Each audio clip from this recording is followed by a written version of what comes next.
लहानपणीच भगवंत ज्यांच्या हाताने नैवेद्य ग्रहण करतो त्यांना कच्चं ठरवणारे संत गोरोबा काका यांचा अधिकार काय आहे? तर संत नामदेव महाराज यांना भगवंत प्रसन्न झालेले. भगवंताचे ते लाडके. भगवंत त्यांच्या हाताने नैवेद्यही ग्रहण करतो, परंतु अहंकार शमला नव्हता.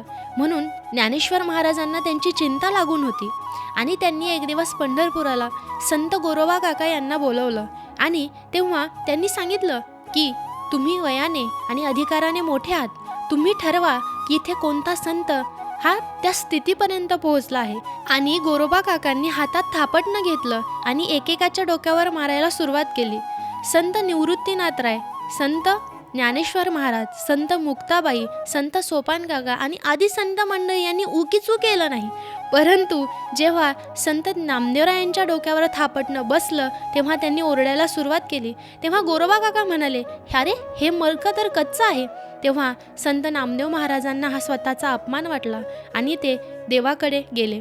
तेव्हा देव म्हणाले, ज्यांनी तुला हे सांगितलं त्यांचा अधिकार फार मोठा आहे. तुला जरी मी प्राप्त झालो असलो तरी गुरु नसल्यामुळे आणि अहंकार शमला नसल्यामुळे तुला त्यांनी जे सांगितलं ते करावंच लागणार आहे. हा संत गोरोबा काका यांचा अधिकार होता.